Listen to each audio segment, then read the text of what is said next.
Hey, it's good old boy Mike. This is good old boy Dave. From Sips, Suds, and Smokes. Sips, Suds, and Smokes covers wine, tea, coffee, distilled spirits, whiskey, scotch, beer, cigars. People whose first name starts with Q. Bad fake British accents. And we always take time to make fun of the people of Alabama. Banned once again. It's a 1-hour episode that's mildly entertaining for about 22 minutes. I think mildly would be a vast improvement. Well, we do have the only beer show with the Holy Man. We talk about these products and rate them with our unique rating system, like our Suds 5 rating.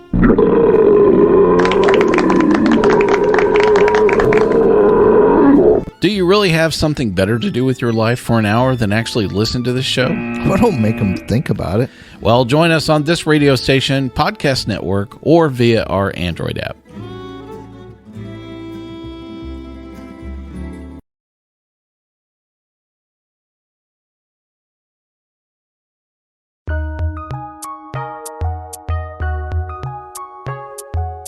Welcome to the Fantasy NBA Today podcast.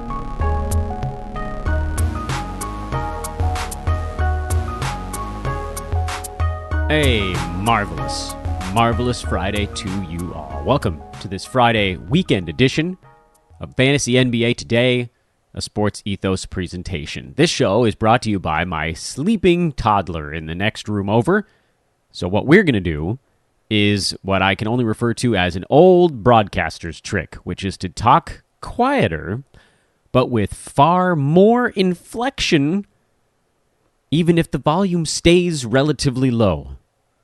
So it's how you sound excited without having to get actually super loud.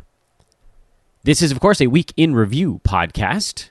So we'll be diving into the ads, the drops, the streamables, the tough holds, the stash guys, the marketplace movers, as we get you guys all set up for a weekend of fantasy basketball. And then, of course, we'll pivot back around on Monday with a reverse chronological lightning round.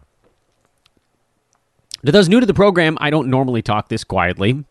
This is different, but wanted to get the show out. It was either this or do it at like 9 o'clock tonight Pacific time, and that felt like not something I wanted to do. So we're doing Sleeping Toddler edition of Fantasy NBA Today. By the way, you can follow me on Twitter at Dan Besbris, DanBesbris. And of course, you absolutely positively must follow the single best fantasy news feed on planet Earth at Ethos Fantasy BK. It is the most impressive combination of lightning fast with brilliant analysis that you can find anywhere on the internet. Again, that really taking off over the last couple of weeks, and I do wonder if some of it is you guys finally going over there and following that feed, but it's every blip of fantasy news that comes out as it happens in real time. You don't have to wait. I got too loud there for a minute. Risk waking up the little man. Abandon ship on the podcast. Let's dive right into the fantasy stuff today. I wanted to do the ads last because, classic bury the lead kind of move, force you guys to listen to more of the podcasts. Streamables right now is where we are going to begin. Devante Graham is a new addition to this board because Brandon Ingram might have gotten hurt in yesterday's Pelicans win over the Knicks. He's questionable for the next game after an ankle sprain. Ingram, not exactly the world's fastest healer, but it's possible he could play in their next ball game. And if he does, then this whole plan goes out the window. But as we've seen before, when Ingram is down and the usage for everybody else spikes way up, that this is a really good thing for Jonas Valanciunas. It's a good thing for Josh Hart. It's a very good thing for Devante Graham. He's the guy that moves from more that 130, 140 range to around top 100 with the extra usage, and so he becomes a streamable asset. Paddy Mills is a streamable asset. We haven't seen the Nets play a home game in a little while, but when they do, that's where you can stream him, which of course makes him kind of a difficult player to use in the kind of traditional fantasy sense of picking up a guy and just starting him every ball game. I know he was actually decent in their last one in Washington. He had 5 3-pointers there, but I think where you can truly trust him is a home game. He's going to get a bunch of shots because at home right now, it's James Harden and then a whole bunch of these other guys, and Mills is going to be the floor spacer. They're going to need him to be aggressive. He is not a particularly well-rounded fantasy player, but on the year right now, he's still sitting at right around that 115 range, mostly just because he's hitting a crap ton of three-pointers, And I think you can almost safely say it'll be a little bit more than what he was doing before, which might move him into the 3.5 3-pointer range. And just doing that by itself gets you into the right around the 100 range. Doing it with any kind of half-decent percentages is where the upside's built in. He's at 44% right now on mostly 3-pointers. That's pretty good to have a guy that's getting you that many threes while not completely sinking your field goal percent. Compared to a guy like a Buddy Hield who's actually doing much more just overall, but his field goal percent is so low that it counterbalances that stuff. So Paddy Mills is a stream for home games. Clint Capela is a game-time decision, which makes Onyeka Okongwu streamable in the very short term. I'm kind of curious on this one. What happens to Okongwu when Capela comes back? It seemed like they might have been moving towards a 28-20-minute split between Capela and Okongwu. And if Okongwu's getting 20 minutes, he probably still belongs on a roster. Now, as a full-time starter, getting 30 minutes, he's going to put up top 50 kind of fantasy numbers. Like, he has really big-time upside in that Rashawn Holmes vein kind of deal, where not as good at the free throw line, better at blocking shots. That's kind of where that levels off between the two guys. They're very much not the same fantasy player, but it is kind of that same, like, get him out there for the right number of minutes and everything goes completely nuts. 20 minutes, you're probably looking at that 115, 125 range, but if there's any kind of upside built in, and there certainly is, because Capela's not the world's healthiest horse, you almost have to consider hanging on. Sort of a streamer with benefits type of deal for Okongwu. John Konchar is the next name on our streamables list. That's because most of the Memphis Grizzlies are out right now. And for Konchar, they almost have no choice but to play him a truckload of minutes. And if you're going to get that much playing time, you're going to do something with it. He didn't have a particularly good shooting night in Milwaukee. They're in Denver tonight, and maybe he takes a few more shots in that one. But in the very limited sample size we have on Konchar, when he's hit 30 minutes, he's been a fantasy play. I don't think we fully know what his fantasy game is, really. But when he played 30 minutes against Minnesota on the 13th of this month, a little over a week ago, he had 15 points and 17 rebounds with 3 3-pointers on a very good shooting night. He's not going to be a high-usage guy on offense. In their last game against Milwaukee on Wednesday, he didn't take many shots. I think he was 3 for 8 in that ball game. So only 6 points, but 7 rebounds, 3 assists, a steal, and 2 blocks. So there was a little bit more of the well-roundedness to that one. And so we don't really fully know. Is he going to be a guy that gets steals or blocks when given an opportunity here? My guess is not really. I think the blocks were a little bit fluky. Just looking at his season in total, he's only at 0.2 blocks in 17.5 minutes, but the steals are decent. He's at 0.8. Get him full starters minutes. He might be in the mid-ones in the steals department, and the rebounds actually been pretty good. Starters minutes, you might expect him to get around 7 to 9 rebounds per ball game. So I think he's a streamable play. As guys come back for the Grizzlies, it probably won't quite be enough because he really does need 30 minutes. You know what? John Konchar kind of fits the mold of the old Marvin Thad line we used to talk about on the podcast. Marvin Williams, Thaddeus Young, before he remade himself as a point center, were guys that just needed to play 30 minutes, and if they did, they were a fantasy start. Like clockwork. If they didn't hit 30 minutes, they weren't going to be there. If they did, they were. And I think Konchar might be that kind of guy. It's a low-usage play, doesn't shoot much, but just does enough little things that over 30 minutes in a ball game, they add up. I had to put Io and Kobe White on this thing because with Lonzo Ball out now for 4 to 8 weeks, depending on what reports you're reading, and Zach LaVine out at least another week, I'm guessing probably even a little bit longer. Those two guys are free to roam the plains in Chicago, although Alex Caruso coming back does shake things up a little bit, and that'll put a bigger dent into Io than it does into White because Kobe's going to be asked to score, and that role is open. DeMar DeRozan, Nikola Vucevic are the only two guys on the team right now that are expected to put the ball in the bucket. So they're going to need Kobe White to take some shots, and that raises the floor for a fantasy streamer, where a guy like Io, he's not going to take that many shots as they get healthy. And as Caruso gets in there, he's probably going to take a lot of Io's playing time, or at least it's kind of the similar thing that they'll do on the basketball court. But I think you can stream those two guys right now. And, we talked about buying low on Caruso for weeks and weeks on this podcast. Is there still an opportunity for that? Probably not. It's probably too late now that folks have seen him come back. And there's always the big hype around Alex Caruso, not because of any one thing he does on the court. He's just such a beloved basketball character. But I think you can still stream Dosunmu for a little bit here longer. And then with White, that one to me is the easier one. Clippers, couple of streamers on the Clippers. Nick Batum is out right now, which I think gives Reggie Jackson finally the opportunity to really be the primary orchestrator. So he's probably streamable here in the very short term. Amir Coffey has been a streamable play basically since Paul George went down this last time around. With Reggie, I'm inclined to... I'm really for both of these guys. I don't think I'm streaming them in Roto. And then in head-to-head, I don't know that I really want to use a move on it. But at least those are guys in head-to-head where you can pick them up and you could conceivably just kind of roll them out for a few weeks and see what happens. You don't have to use up a bunch of roster moves expecting that someone's about to come back and knock them off what they're doing right now, meaning they're kind of a long stream to some degree. Even if they're not that great, they are stream level, and you probably don't have to use a move for a handful of weeks. There is a value built into not having to use extra moves in head-to-head. And then it sounds like Tyrese Halliburton is clearing protocols. I don't know if he's ready to go. Kings don't play until tomorrow, which means that I think it's probably the end of a very short Terence Davis mega burst. Was really hoping we'd get one more game out of him before Halliburton came back. But at the same time, we at Sports Ethos, we were very high on Tyrese Halliburton around here.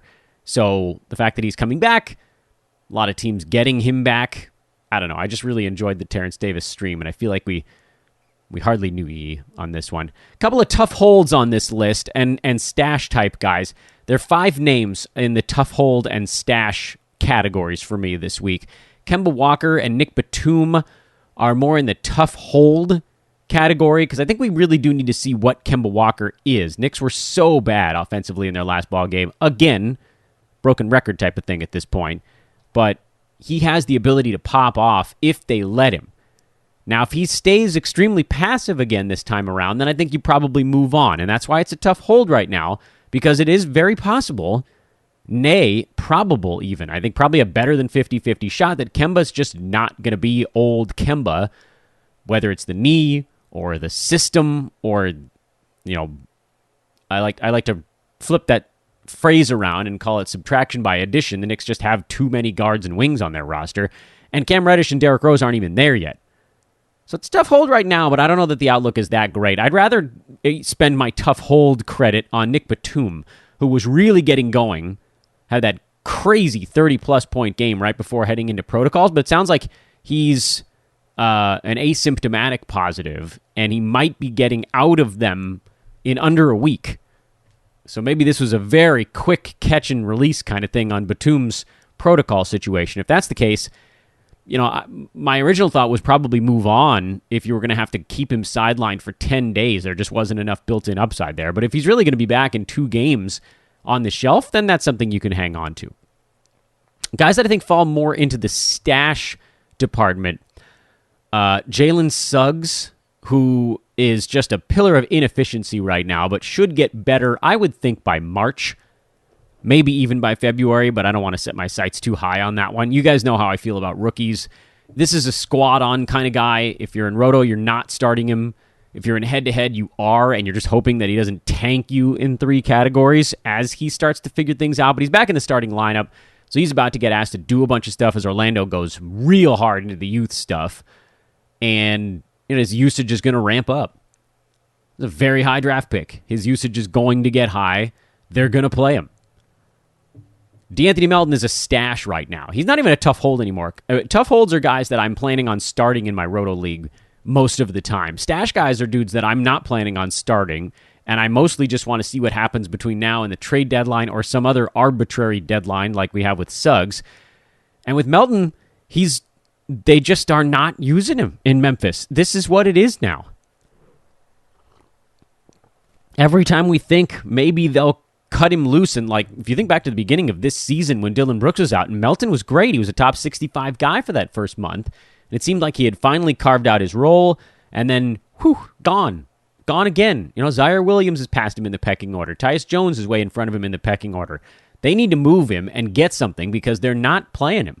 What's the point of having him sitting around, especially now with this many guys out and he still wasn't seeing playing time? There needs to be another plan. The plan is get him someplace else, and if he does end up someplace that's going to give him 25 to 30 minutes a ball game, you're going to want to be sitting on him when that happens. And then a much shorter-term stash is Luke Canard, who I think is about to ramp back up to 30 minutes a ball game, probably in the Clippers' next 2 games, if I had to guess. And when he shakes off the rust, there's a chance he could be like a 17 to 20-point scorer here while Paul George remains out, because the rest of the Clippers offensively, I know they woke up in their last ball game, but for the most part, they haven't been able to shoot at all. Just a super ugly grind of a game every time out, and Canard has the ability to space the floor. He can pass a little bit, not a ton, but because he can shoot, because guys are going to be closing out on him, that's going to give him opportunities to make that one extra pass.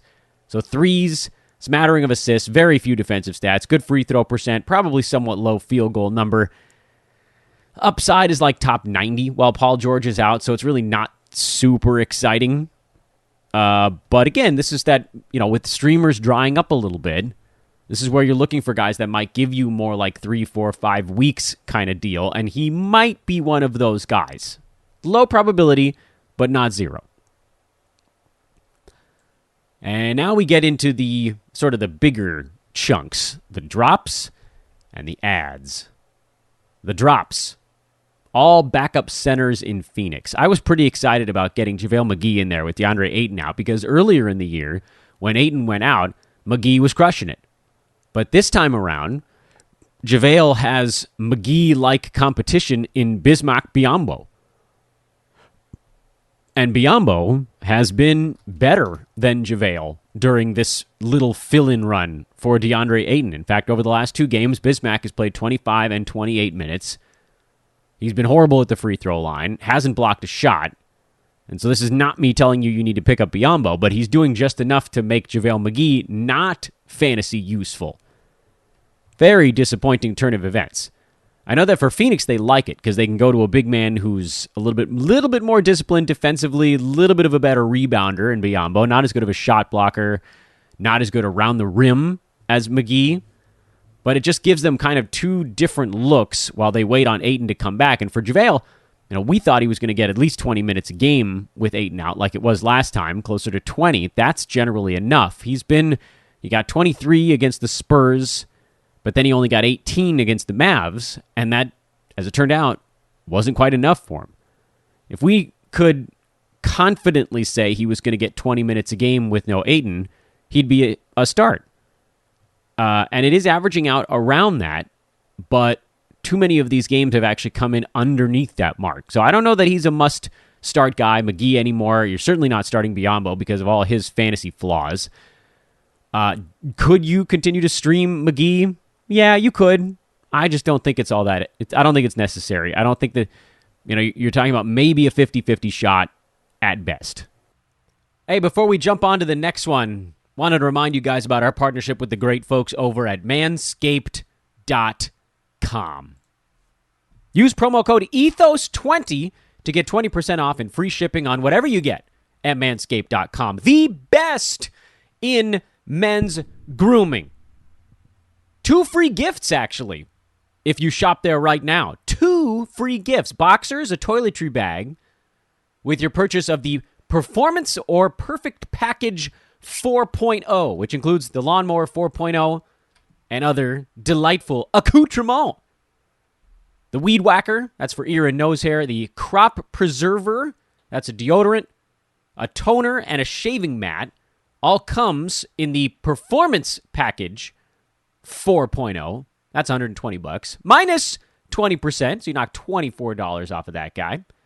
And the Perfect Package 4.0 is just $100. That's the Lawnmower 4.0. It has the deodorant, the toner, and the shaving mat. Does not include the ear and nose hair trimmer. but you could get that for $80 with our coupon code. And again, right now, you get the bonus boxers and toiletry bag at manscaped.com with promo code ETHOS20. If you don't want to go whole hog, yeah, I know, I probably should have rethought that. But if you don't want to do that, you can get smaller things. You can get the Lawnmower 4.0 by itself, the Lawnmower 3.0 by itself, which, by the way, I'm actually a massive fan of the Lawnmower 3.0. The Plow, that's a single-blade razor. The Shaver, that's a 3-blade razor with the lubrication strip. The Weed Whacker, we already told you about that. Shears, that's a luxury nail kit. Replacement blades for any of this stuff. Deodorant, we've talked about. Boxers, T-shirt. Want to wear a Manscaped T-shirt? Hell yeah, you do. I got one. Wear it around the house. Chapstick, lip balm. They got it all. At manscaped.com, use promo code ETHOS20 to get 20% off and free shipping on your order. It's good stuff, people. Please just go check it out. Tell them Dan sent you. They won't care. Terrence Ross and Gary Harris are officially drops. They were earlier in the week. Remember, this is a week in review show, so some of this stuff is going to be a couple days old in terms of the news. But just in case you missed one of the shows earlier this week, Terrence Ross, also injured, by the way, now, but he's lost his playing time in Orlando basically since Jalen Suggs came back. And Gary Harris, who hasn't lost his playing time, but has lost his usage in Orlando since Suggs came back. Harris still played 32 minutes in the last ballgame, but only took 7 shots, just not being asked really to do much of anything besides play good position defense, and unfortunately, that ain't enough. On a team that's about to go hard into the youth movement, Gary Harris getting 7 shots in 32 minutes just isn't going to get it done. Those guys are pretty easy drops, I believe. Just because a guy's playing 30 minutes a game doesn't mean he need to be on a roster. I think that's the case with Gary Harris. He doesn't need to be on a roster anymore. And I'm pretty upset about the Terrence Ross thing because he was posting some really nice fantasy lines before Suggs came back, who now is just, inefficiently getting in the way of a bunch of other guys. It's frustrating. It's frustrating. I put Omer Yurtseven on this list because I don't know why. Because Bam Adebayo came back on Monday, so technically it still happened this last week. But if anybody's still hanging on to Yurtseven, please, Lord, move on. That one requires no more than 20 seconds of our time. Dennis Schroeder is on the drop list now. Marcus Smart apparently is he's questionable, but he's very close to playing. If you wanted to stream Schroeder for one more game, or if you wanted to really kind of hang on the news, if you get a good Marcus Smart report, immediately drop Dennis Schroeder. If you get a bad Marcus Smart report, you could start him for one more ball game. So, that's still out there. I just put him in this. This is almost like a pre-drop here on Schroeder if you were getting rid of him, which is kind of what I was mentioning folks shouldn't do with a guy like Onyeka Okongwu, but you very much should with Dennis Schroeder. He's been horrible when Smart, Brown, and Tatum are all on the floor together. And with Smart coming back here in the next game, probably 2 at the absolute latest, Schroeder's about to turn into a pumpkin. The 3-headed monster in Washington. Look, here's the thing. If you're in a highly competitive league, you have 2 different factors in your brain you need to try to figure out. Factor number 1 is, do you have the roster space to stash someone who's not really performing, but also not injured? You can't put them in an IL slot, which is kind of what we're talking about with a guy like DeAnthony Melton, who we know the upside is crazy high, but he's just not performing. It's kind of the same story with Daniel Gafford. Upside is very high. He's not performing, although the reasons are quite different there. With Melton, we just don't even know. He's so deep in the doghouse in Memphis that he can't see his way out. With Gafford, there's just too many centers on the roster now. Daniel Gafford, defensive-minded center. Thomas Bryant, more of an offensive-minded center. Montrezl Harrell, more of an attacking-type center. You can even throw Davis Bertans in that mix, who's the sort of the softest of the 4, but the floor-spacing one.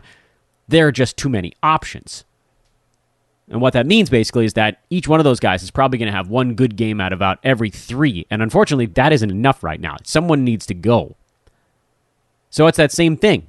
None of them is hurt. You can't IL stash this dude. Can you afford to squat on Daniel Gafford for a little under 3 weeks? See if he gets moved at the trade deadline. See if Montrez gets moved at the trade deadline. You got to think that they're trying to at least move one of those 3 guys because there's just too many. They have a glut of centers. It's not a viable way to run a basketball team when You have three guys all fighting for the same minutes, and whoever's playing best on a given night gets, 22 of them? Okay, fine. You can really tell everybody to go buck wild for their 15 minutes on the floor, but that's going to at some point breed resentment, because that's just not very much time. Personally, I don't think I have room on my team to squat on a guy. So I would probably have to move on. If you're choosing between Gafford and Melton, I think Melton is the guy I would rather squat on right now, just because the path is open. Should he have one good ball game, he might manage to push his way back into a bigger role. I don't think that's happening with Gafford. Even if he has a good ball game, I don't think it changes what they're doing the next night. It's not like, oh, Gafford's back, now we should just give him 20 minutes every night. It's going to be, oh, cool, Gafford had a good game, but this next game, it's going to be whoever's playing well again. And maybe that's the same story with Melton. Maybe neither one of those guys is worth stashing to the trade deadline. But boy, I'll tell you, if Melton gets traded, he probably ends up on a team that actually wants to play him. If Gafford gets traded, I think he probably ends up in a similar role. If Montrez gets traded, that might be the best of all worlds, where who knows what he ends up doing, but at least it gives Gafford and Thomas Bryant a chance to split the center minutes, and then both might end up with value. So we really need now here an addition by subtraction type of deal, as opposed to what we just talked about a moment ago. And then Pat Beverly is the other name I have on this list. He's questionable with his ankle sprain. He has, to his credit, to Bev's credit, healed faster this year than previous times. He's always going to get hurt once every 3 weeks, like clockwork. Like clockwork. It's the same damn thing every single time. But he's been able to get himself back on the court with a little bit less insanity in between, where like a hamstring thing isn't a 6-week deal, it's like 2. Or an ankle isn't 3 weeks, it's 1. So maybe he gets himself back quickly. You guys know I love Pat Beverly. He's so perfect for punt point format teams as well. But again, when we get our news on him, that will certainly help determine what kind of decisions we need to make. Minnesota, I believe, plays tomorrow. No, are they playing tonight? I don't think Minnesota plays for a few days here. They're on a long off stretch. I might be losing my mind there. They're hosting Brooklyn on Sunday, so I don't know. I mean, maybe he's back by that one. Could we give him till that ball game? Yeah, probably. All right, fine. Call him a tough hold in Roto. He's never a guy you can hold in head-to-head because he's hurt this often. You have no confidence he's going to play all of his games in a given week. Those are guys you just can't have on a head-to-head team. This portion of the show is brought to you by our friends at ThriveFantasy.com and the Thrive Fantasy app. Prop up, people, with prop bets at Thrive Fantasy. No longer must you toil at the deepest corners of the darkest dumpsters in DFS gaming. No longer must you try to figure out if Saban Lee is going to play 6 minutes in a ball game and take 4 shots. No longer must you try to figure out if Jeremiah Robinson Earl is going to log more than 19 minutes in a basketball game. No longer must you determine if Matt Thomas is worth playing on the Chicago Bulls. Because at Thrive Fantasy, you only need to focus on the names, the big names, the superstars, the folks you care about. 20 prop bets to choose from. You pick 10 overs and unders. If you get the most points from your selections, you win money in the Thrive Fantasy Tournament du jour. 100% deposit match bonus and multiple free game vouchers with just a $10 deposit using promo code ETHOS, ETHOS. Head on over there, throw $10 in the account, and you get another 10 on the deposit match, and 2 $20 contest entry vouchers, $60 of play for $10 of deposit at ThriveFantasy.com with promo code ETHOS. Check them out now. They're a fantastic partner. You guys are going to have a lot of fun. I promise you're going to enjoy yourself. It's fun. In my estimation, it's better than traditional DFS. I know that plenty of folks out there love regular DFS. I'm just not one of them. So something different, something special. This is right up my alley. Thrive Fantasy, they've got the app, Apple Store, Android Store, wherever you got to go, or the computer, ThriveFantasy.com. That's where my old people like me go to play it. Check it out now. Go to play it. Check it out now. And finally, Nope, no, not finally. Excuse me. Couple of marketplace notes. I think you could still sell Kyle Kuzma, even though we already saw the beginning of the cool down. I think you could still sell Anthony Simons. He had another big ball game there, but Norm Powell's still out. That's going to take another chunk of usage away. We're already going to see it a little bit with CJ McCollum. And I think you might be able to sell Chris Boucher right now. I think we've finally hit that cresting point where folks are starting to trust that he's useful. This one I'm not sure on. I think maybe we're still at a point where you could get more by just riding out the Boucher thing. But if that public opinion is starting to tilt the way I think it might be, we're close to where you can be like, look, I'm going to go out and see if I can get myself a top 90, top 85 kind of guy. And if you can score that, it takes a lot of the stress away of what happens as Toronto gets healthy. Here's the thing, though. Here's the argument to hold on Chris Boucher. Toronto's playing their guys like 45 minutes a game right now. Someone's going to be hurt at all times. And all it really takes, we're seeing right now, is one guy to be hurt for Boucher to have a big offensive role again. Or just a big minutes per game role. So maybe don't sell him. I rethink that as I'm talking about it. With Simons, I think that's a one you got to at least try on. Shoot for top 55, top 60 range. Those are pretty damn reliable dudes. That's 5th round or earlier. And with Kyle Kuzma, I truly don't know what you can get for Kyle. I forgot to put out polls on him the other day. We'll try to do that over the weekend. I would imagine you can get a top 75 player for Kuzma after his hot recent run. And if you can, you probably should. Did I slowly get louder over the course of this podcast? I feel like I did. We need to go back into broadcaster mode here. It's not a baby anymore. We're keeping the toddler asleep. We're doing it so far. We're doing it. We're almost there. The ads of the week. I want to start the ads with my good friend Kelly Olynyk, who just got a really nice boost with Jeremy Grant headed into protocols earlier today. Yes, it seemed like Jeremy was getting very close to coming back from his leg injury, but he's in protocols now, and we don't know how long that's going to sideline him. It might be 3 or 4 days. It might be a week. It might be a week and a half. But it doesn't sound like he's playing at any point, I would think, until at the earliest, the middle of next week, which gives Olynyk now a little bit of time, thank goodness, a little bit of time to get his legs back underneath him. Not like he needed to. He was absolutely unbelievable in Detroit's win in Sacramento. They're not all going to be that easy because you're not going to play the Kings every night. But everybody got to see what we've been talking about on this podcast for 3.5 years. Kelly Olynyk, when given any kind of opportunity, is a fantasy juggernaut. I kept fluctuating between being ridiculously bullish on Olynyk and a little bit bearish, and it was mostly related to Jeremy Grant's potential return, taking out the power forward minutes that Olynyk was going to be able to get while he's out. I put Brandon Clark back on this list for the 3rd consecutive Friday because I'm still seeing websites putting out articles that are like, oh, Brandon Clark is a grab now. We're so far ahead of that nonsense. You guys listening, you guys are so far ahead of that nonsense. You can't be running 2 weeks behind everybody else. That's an unacceptable number. If you're a website that's just putting Brandon Clark out in the last 4 or 5 days, get it together. Dude's been really, really good the entire month of January. We're talking 3 weeks at this point of Clark basically dunking on people. And over the last month, he's number 61 in 9 category leagues in 21.5 minutes per game.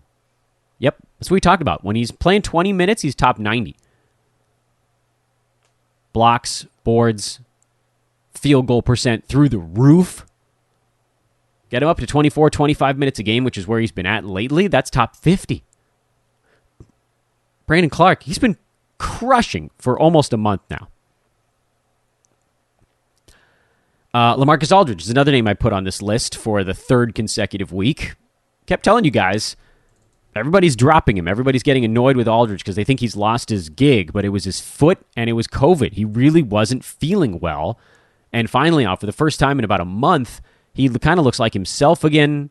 Without Kevin Durant around, the avenue to take shots in the front court is wide open, and he's looked really good in his 2 games since coming back. He's now rostered It's jumped. He was like down around 40%. It's up to 60% after those 2 big ball games, but we were way out in front of the curve on that one too. A couple of newer names on the board here. Danilo Galinari I threw on this list, and this one probably is going to require a little bit of convincing because there isn't any one thing he's doing that is so good as to say, this is a guy you absolutely positively must have on your roster. Over the last week, he's sitting right around the edge of the top 100, which is better than streamer level. That's a startable guy. That's beginning of the 9th round, effectively. So that's a guy that typically should be in a 12-team lineup. He's doing it in about 27, 28 minutes per game, which is a number that probably doesn't hold all the way through. But it does seem like since they punted on Cam Reddish and with Capela out, Gallo's also been able to grab a couple extra minutes. But he's already playing a little bit more even before that. And when he's not ice cold, it seems like they're trying to give him just a little bit more offensively. He's someone who can create, particularly when Trae Young is not on the floor. He's a guy they can give the ball to and say, all right, go figure something out. He can go get himself to the free throw line. He can hit a three-pointer. He's a gifted offensive player that they weren't really using. And the beauty of Gallo is that his numbers can grow pretty quick. We've seen him as a top 40 fantasy player in starters minutes. So get him up to that 24, 25 minute mark. He should be able to hold near the edge of the top 100, even if it's just on the shoulders of hitting like 4 out of 4 free throws every ball game. That's a powerful weapon. Some threes, a bunch of points, great free throw percent. I think there's a little bit of upside there with Gallo that I don't know that anybody's talking about right now. The Hawks are just slowly feeding him minutes. My concern is, does he continue to see this many minutes after Capela comes back, or do the Hawks try to find a way to get a Kongwu in more at power forward? Could they run those guys at the same time? I don't think so, because there's no floor spacing there, and Gallo does a whole lot of that. And another thing to keep an eye on is, could the Hawks trade John Collins at the deadline? They could, and if that was the case and they don't bring a power forward back, that would be a wide open door for Gallo. I actually I have a weird soft spot for Galinari. And if I'm going to put Galinari on the list, I kind of have to put DeAndre Hunter there, who's been shooting the lights out since he's come back from injury over the last week. He's shooting close to 50%. He's right around the edge of the top 100 in that time frame as well, largely because the percentages have been good and the blocks have been kind of on the high side. I actually don't think Hunter has the upside of Galinari, which I know sounds crazy because he's scoring much better than Gallo right now, and his defensive stats have been much better than Gallo's right now. But that field goal percent is going to come down. I think the shots per game actually come down a little bit as well, although maybe his health now is allowing him to stay a bit more aggressive.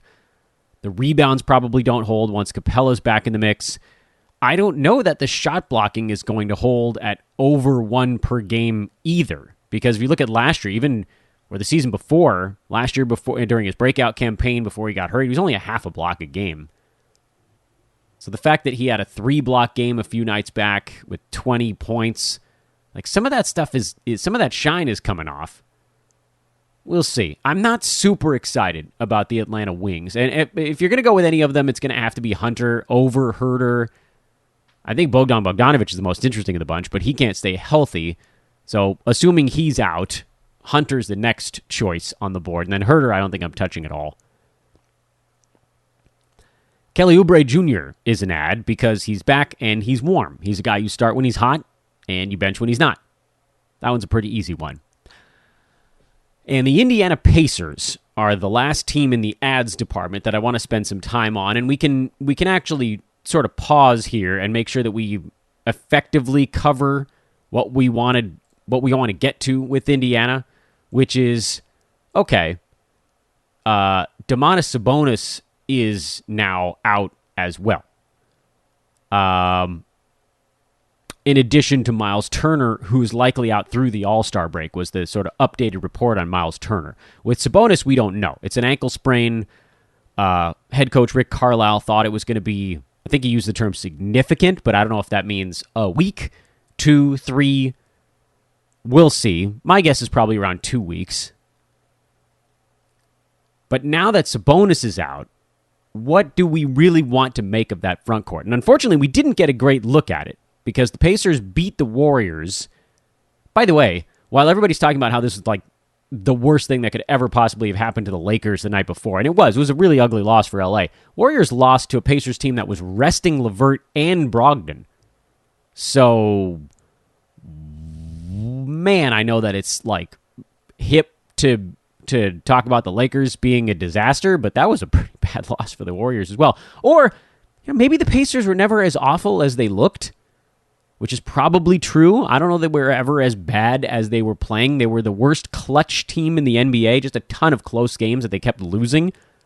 That's a lot of 50-50 type spots where a couple extra better plays down the stretch, Pacers could be 7-8 games better at this point. But anyway, that's not the point. The main topic here is what do we do with Sabonis out probably for a couple weeks and Turner out for longer than that? My favorite play is Tori Craig. Yes, even above Goga Batadze. Everybody wants to keep ramming Goga Batadze down my throat. And I'll admit, now that both centers are out, Goga does have a much better outlook. He played 31 minutes last night in Golden State in that overtime game, got himself ejected, or maybe it could have even been more.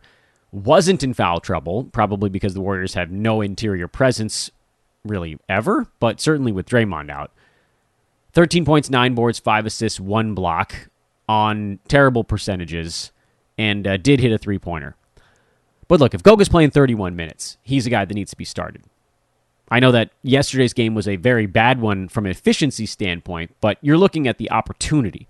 And with no Sabonis and no Miles Turner, the opportunity is there. It almost seems impossible for Goga not to hit some 22 minutes a game with both centers out. So yes, he is now an add, though I don't at all go back on my original assessment, which is that when only Miles Turner was out, Goga was going to be terrible still. And he played 3 minutes in the game when Sabonis was healthy.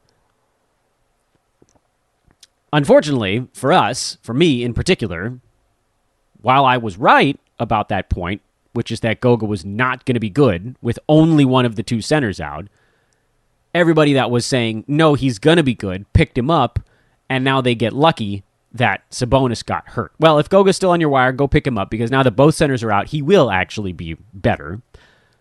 But I like Tori Craig more. Tori played 34 minutes in the game in Golden State, but more importantly, he played big minutes in the game where only Miles Turner was out. So he played 31 in Los Angeles. He also played 31, by the way, a week and a half ago in Boston, and that one, I believe both centers were in. Someone in foul trouble in that ball game? I can't recall. I think Miles Turner might have been in foul trouble in that one. So it was a pretty clear one-to-one kind of thing. When one of the centers was down, Tory Craig was the first man to grab those minutes. He's a big-time rebounder from the forward position. Good defensive stats. Not a good three-point shooter. He did hit a couple in Golden State, but he's going to find himself open because teams aren't going to be paying much attention to him. I think you can add Tory Craig everywhere, pretty much for the duration of Miles Turner's absence. His floor is top 125, just playing a ton of minutes. And you kind of saw that in Los Angeles against the Lakers, where he couldn't shoot to save his life, but he did have 13 rebounds and 2 blocked shots. And then he came back the next night in Golden State. He shot the ball a little bit better. 12 points, 7 boards, 3 steals, 1 block, 2 3-pointers. That's a really good 3-and-D kind of fantasy line. And again, it's the Marvin Thad line type of player. Get him out there for 30 minutes, good things happen. You can look at Tori. I mean, it is straight up a linear.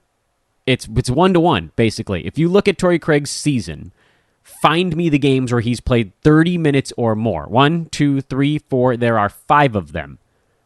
In those 5 games, one of them was way back on October the 29th. He played 34 minutes, had 28 and 11.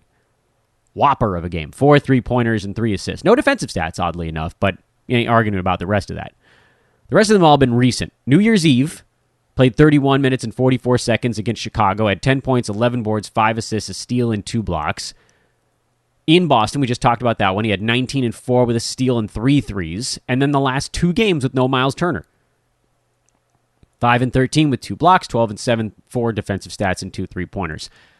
Tory Craig, to me, is a pretty damn safe 4-week stream that no one is touching because he's the least sexy streamer I've ever seen in my life. He might average 8 points during the 4 weeks Miles Turner's out, but 8 points and call it 8 or 9 rebounds, 2 assists, 1.5 steals, 1 block, 1 3-pointer, that's a top 80 fantasy player. That's Danny Green-esque, but with more rebounds and fewer threes and probably a better field goal percent because I got to imagine he's going to go to the rim a little bit. The only thing we don't really know about Tory Craig is can he shoot free throws? Historically, the answer's been no, but historically also the answer's been he hasn't shot any free throws. I feel like you can count him on one hand pretty much with this dude. He's averaging 0.7 a game this season. If you bump him up to starters minutes, that probably goes to about 1.5 free throws a game. So who cares if he makes 75% of those? But there's no impact on anything. In his defense, he's actually shooting 83% at the line this year on almost none. Which actually makes it kind of more impressive because it's really hard to get a rhythm if you're not taking shots. I also like Justin Holiday, by the way, although he's probably less fun because you know you're just gunning for threes and steals with Justin. It's not going to be anything else. It's just those two categories. With Craig, at least you can kind of look at threes, boards, steals, blocks, field goal percent. There's a lot of things that could break the right direction. So with Indiana, I like Tori Craig as my favorite pickup here with Miles Turner out. I think Justin Holiday is good enough to use almost regardless of who's healthy, which makes him a really safe, low ceiling, high floor kind of guy. Makes more sense, I think, in head-to-head because he's a set-it-and-forget-it type. And then Goga is your more of a lightning-in-a-bottle one. Maybe if you catch him on the right night, he goes for 15 and 10 with 4 blocks. But if you don't, he might foul out in 8 minutes with 4 points, a rebound, and 2 blocked shots on like 1 out of 4 shooting and 2 out of 4 at the free throw line. So things can really break the wrong way with Goga quickly. I do think with both centers out, he is inside the top 100. But I'll tell you right now, as soon as Sabonis comes back, Goga's the first guy I'm getting rid of. Maybe I should use a picture of Tori Craig as the headline. I really did bury the lead on this show because Tori Craig to me is probably the most interesting thing that's come out of the last 2 or 3 days in the NBA, and nobody's talking about him at all. I know a lot of you guys are going to be like, well, should I drop so-and-so for Tori Craig? My answer is I don't know. It's going to have something to do with your team. But, I mean, it's not that often that what appears to be a relatively... Now, we might see more O'Shea Brissett as time goes on. That could actually take a little bit away from Craig. But there's almost nobody that, at least in the short term here, it looks like is in front of him in the power forward pecking order. He's the starting power forward. He's playing big minutes. As long as he doesn't get completely exhausted, he's the guy. He's the guy. And we know enough about him to know what he does with 30 minutes on a court. I mean, this just doesn't come along very often. This is a month-long stream. And you can look at Tory from previous seasons as well. You go back to last year, playoffs or regular season, whether you want to talk about it. I mean, his playoff game last year, maybe that might have been the play-in game last season, actually. Is that the play-in game where he went for 30 minutes? 11 and 6, 4, steal and 2 blocks. I think it might have been a play-in game. I might be losing my mind. Doesn't matter. Basically, just go through Tori Craig's entire career and look for games where he's played 30 minutes or more, and they're almost 100% hit rate. Like, look at last year, May 2nd. 31 minutes, 18 and 10, a steal and 2 blocks. April 25th last year, 32 minutes, 20 points, 14 rebounds and a block. It's not just this year. It's whenever. Problem is, he never gets 30 minutes because he's almost never a guy that should get 30 minutes unless everyone in front of him is knocked out. You can look at his work in the bubble. I think that was with Denver, if I'm not mistaken. 34 minutes, 11 and 7, 2 assists, a steal, a block, and a 3-pointer. Wasn't that the bubble? No, it wasn't Denver because he didn't... I've lost track of where the hell Tori Craig was over the last few years. Midway through the season before it got canceled, he had a stretch where he played 36, 32, 31, and then 30 minutes. Guys were hurt. 8 and 12 with a block.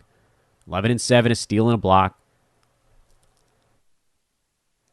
I think you guys get where I'm going with this. There's almost 100% hit rate. When Tori Craig plays 30 minutes, provided at least that, like, the other thing on this is, he's not the fifth option in the starting lineup right now because some of these other guys are not very good.